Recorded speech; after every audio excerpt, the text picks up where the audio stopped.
everybody. This is Will Sellenrod, and welcome to another episode of Story Behind the Collector.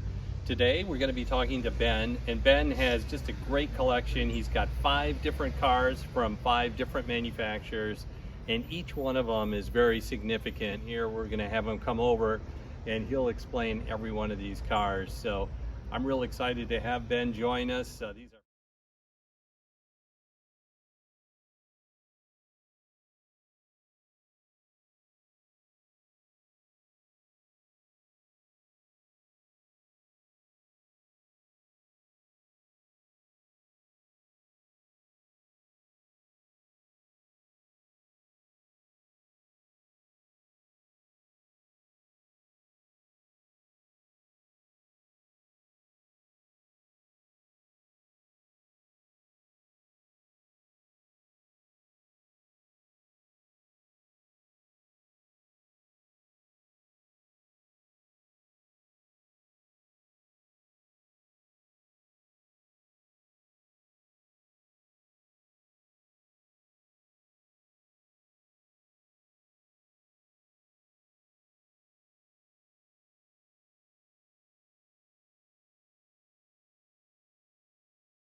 okay. So, you want to give us the year, make, and model of this car? Absolutely. This is a 2002, the first year of the 575 Maranello. What I loved about it was that this was it's fortunate, unfortunate. The fortunate ability that I was able to take on was that I bought it during COVID, beginning of COVID, and the pricing of the exotics were becoming more, if you will, acceptable for me. I was able to get this in California, Okay. and the car it had the various options that I've never seen in other vehicles that in terms of Maranellos. The diamond stitch interior, diamond stitch luggage section, and also the diamond stitch headliner. Okay. So that was something that I thought that moment I saw it from a photography perspective from the dealer, looking from the front to the rear, you could see the diamond stitching, which the option was either it came carpeted or it came flat leather or diamond stitch. Obviously, those are the level of. So do you think that was done at the factory then, the Yes. diamond stitch? Yes, this was done at the factory, the diamond stitch. Okay. So I wonder if Ferrari has some kind of an individual program where someone individualized it, you think? Or do you think that Ferrari just automatically, was that an option? Yes, it was an option. Okay. It was an option. And it looks great. It gives it a really nice luxury look. Yes, absolutely, absolutely. And when you say luxury, that's what this car is for me. It hits all the marks in terms of space. You can see the difference, the greater space between the passenger and driver. I'm 6 foot. By sitting in the car, it's not tight. It's very luxurious, spacious, and on top of that, it's in terms of the performance and the acceleration in terms of the horsepower. It's phenomenal. Yeah, because you have the 12-cylinder in Correct, there, right? absolutely, So you have absolutely. all that horsepower Absolutely. up front. And this is really, I mean, it's not so much a 0 to 60 fast car as it is a car. I mean, it's still fast, but it was really designed more for touring. Correct, right, on the absolutely. highway. Grand Touring. That's in Yeah. fact that's why I have the F1 GT Grand Touring on my vanity plate. This was the first time in which they put in the F1, the paddle shifting, Okay, because prior to that was the 550, which was all manual, all gated. all yeah. gated, yes. And there was very few that they made that were for the 575 Maranello that were manual. So, but from my perspective, my other cars are all manual, and by me having this, I just in traffic, in and getting up to speed, coming down. This is long distance driving. It's a pleasure. I'll bet. And it has a smooth ride because you got a long wheelbase on it. Yes, very smooth ride. Very smooth ride. These were very rare rims, the Hammond rims, which came off of a 550 Maranello, which I was very fortunate to find. So I put those on. I do have the original stock rims that came with the car, but this gives it, to me, I look at it as Is it a bigger diameter too? Yes, it is a bigger diameter. Correct. Okay. Yes. And it looks like when you look at the rear, from the rear, and for me, I just love the way standing down and you look at the parkway. I look at it almost like a pit bull. It's like you coming in from behind. Don't mess with me.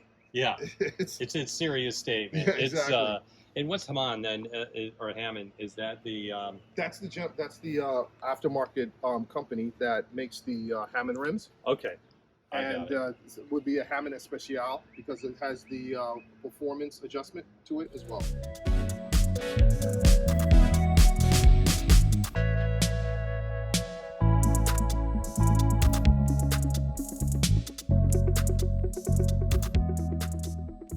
Most times we wait and save the best for last, but this time we're not going to save the best for last. We're going to save the best for third out of the 5 cars, and let's talk about this absolutely gorgeous car. I mean, I love this burgundy color. The color is called Russo Vic. Okay.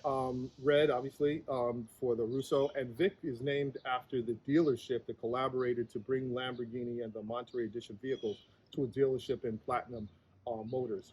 Okay. And the speciality of this car, this is number 5 of 20 made.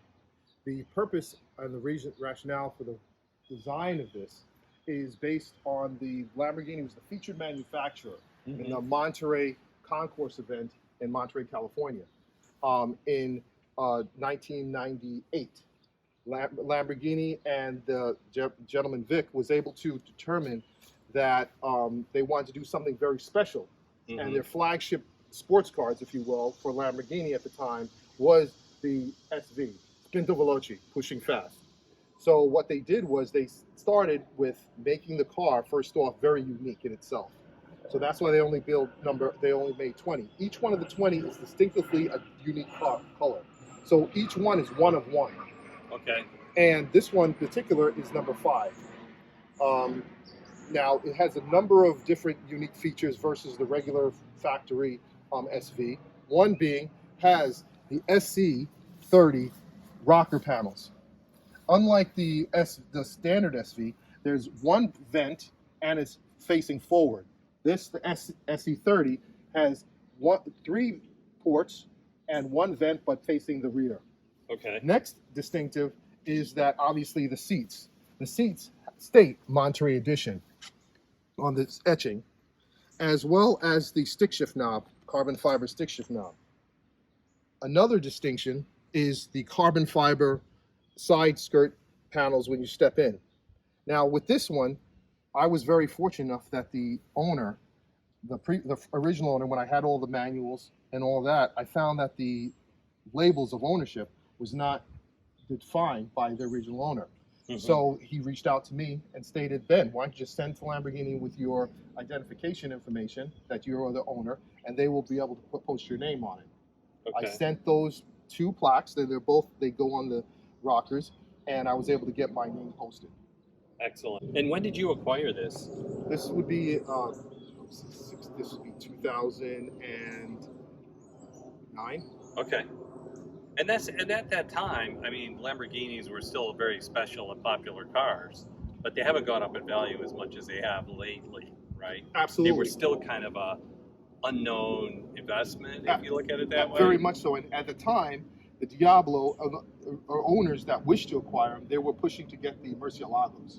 Okay. So that's the reason why the Diablo wasn't similar what's happening now with the Murcielago versus the Aventador.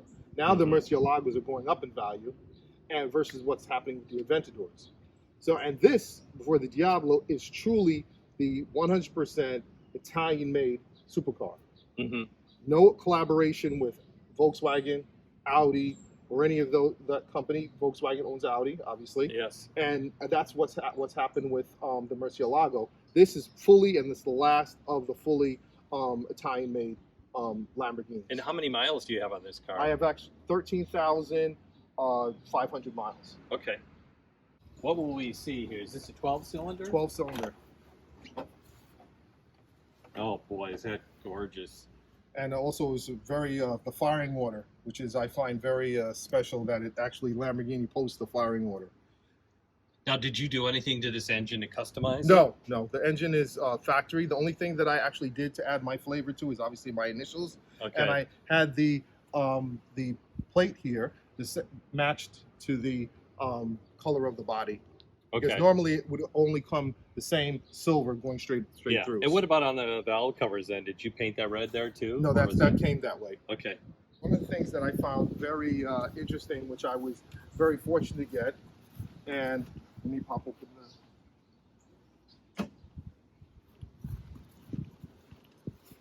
is fitted luggage. Oh, look at that. So you got a blue piece of luggage in there. This is the tire inflation. Okay. Package, which has a in case you get it flat, you have the liquid, pump it in. But this is never used. It's factory. It's still there. But this is a 5-piece luggage set. It has actually a attaché in this, and I've never. And this came with the car. Actually,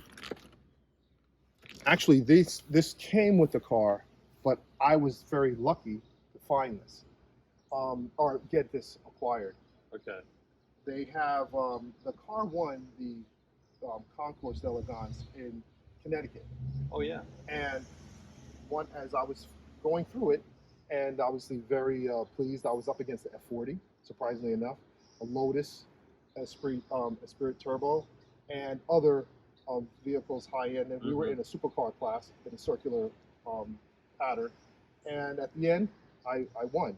Now, one of the things that I really appreciated from the Greenwich, Connecticut Concours is that just because you have the vehicle doesn't necessarily mean that you'll win the concourse. Okay. You have to know the history, which adds to it. Which they interview you. Exactly. The judges come over, they ask you a lot of questions. And they know the answers. And they want to see if you can add to their information, or if you are consistent with their information, or if you know anything about And I would think that you would score higher as an owner rather than a third party, right? Exactly. Yeah. So in the end, I won the supercar class. This was in 2012, and later on, as I'm home, my wife says to me, "Did you order some package or material for your Lamborghini?" And I said, "No, I didn't." And I came home.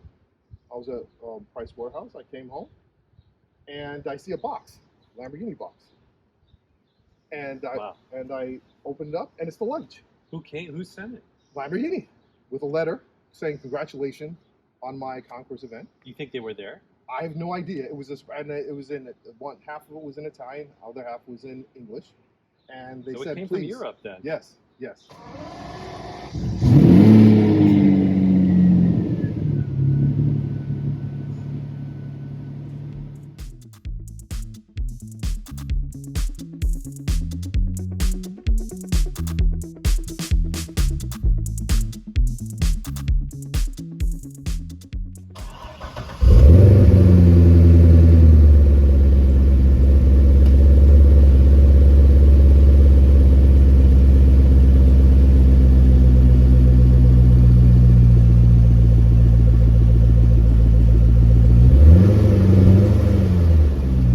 This is a 2012 Callaway 25th anniversary, reminiscing back to the point of when Callaway was the option, the B2K option, through GM. And they could order it through the dealer directly, and then Callaway would build the car, reminiscing, going back to the point of their 25 years of Callaway's efforts within the Chevrolet industry and GM. This particular one is number 3 of 25 built. Now, did you buy it when it was already a Callaway car, or Yes. did you have Callaway modify it? No. This, Okay. This is the 25 were already always built by Callaway, and then the dealers, were the one specific dealers that were assigned that could actually get the car, Get an allocation. Get so an allocation. Chevrolet dealer selling it. Specific Chevrolet dealers with Callaway collaboration and connectivity. Because you couldn't go to, say, I'm just going to argument's sake, say a general Chevy dealer and say, I want a Callaway 25th So did you buy this from a specialized Chevrolet dealer then? Actually, I bought it from the barn in Miami. I bought it in the barn in Miami.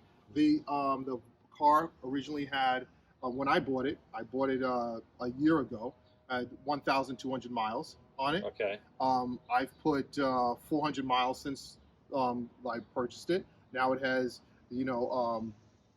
1,650 miles on it, and it's phenomenal. It has the very accented. So was this a car you had on your list then to buy, this Corvette, or was it just a car that kind of came up and you said, "Gosh, I gotta have that"?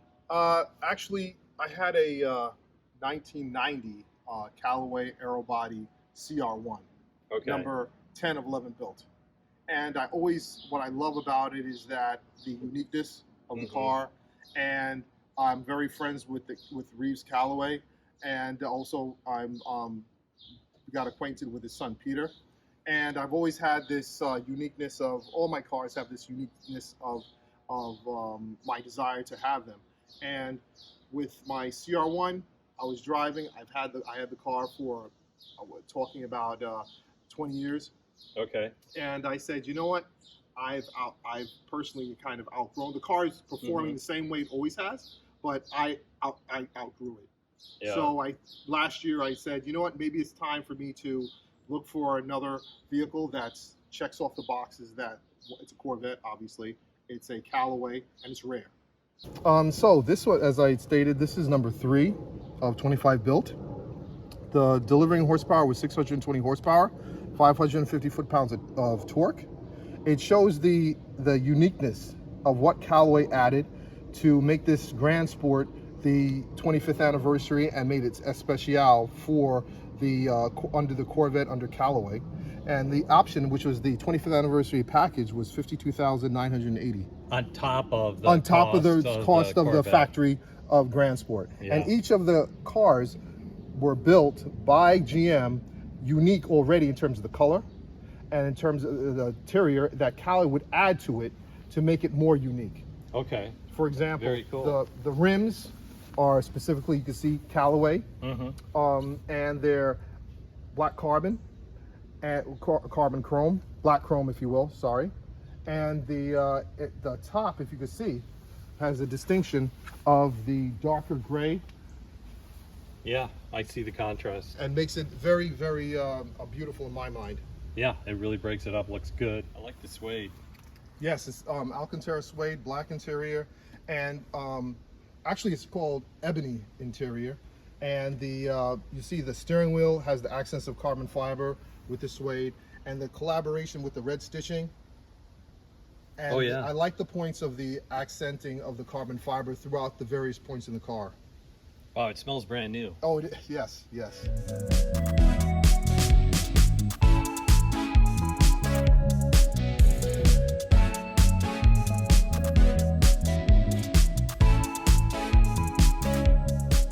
So, this is a 1996 Viper. This is the Indianapolis pace car that was used in 1996. They were established and designed based on the Daytona, Shelby Daytona. This is the modern version, if you will. Now, this is strictly you're riding on the motor in terms of performance. There's no support in terms of anti-lock brakes, driving ability. You know, obviously it has power steering, it has AC. But there's no nannies here. There's no support nannies in terms of exactly. This is made strictly for straight line acceleration. The color, they made approximately about 1,000 of these, and this one is 223 in the sequence of them being made.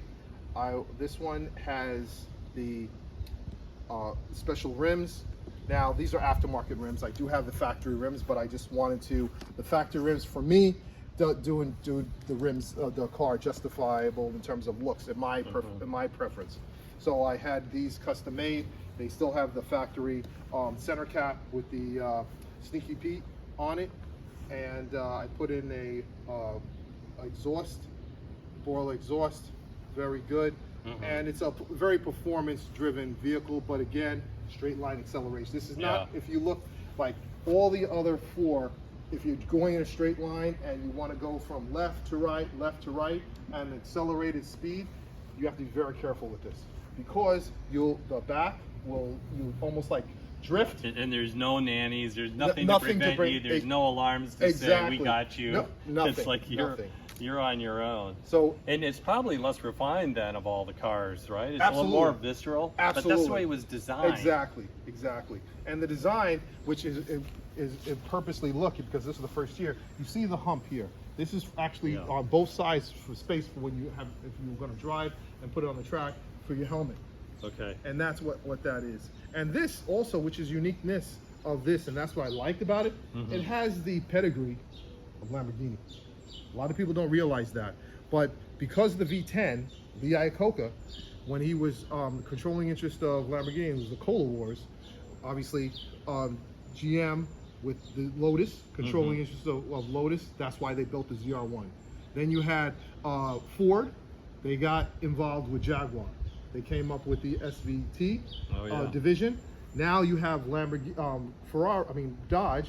They wanted to compete with the ZR1 back then, and they went with Lamborghini and say, look, we want you to build, design an engine that we can design and build for our car, which was the Viper.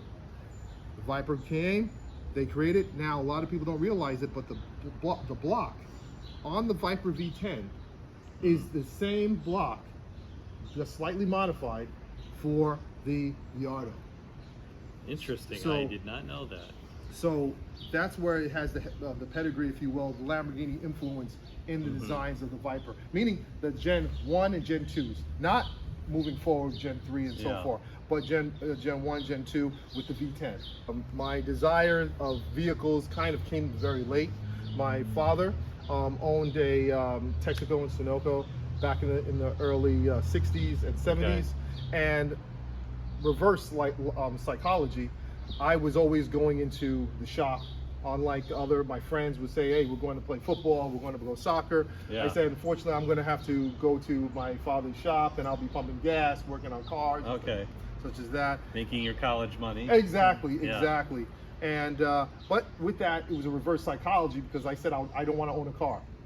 I do not want to own a car. I do not. That is contrary. Yeah, contrary. I had a collection of BMX bicycles.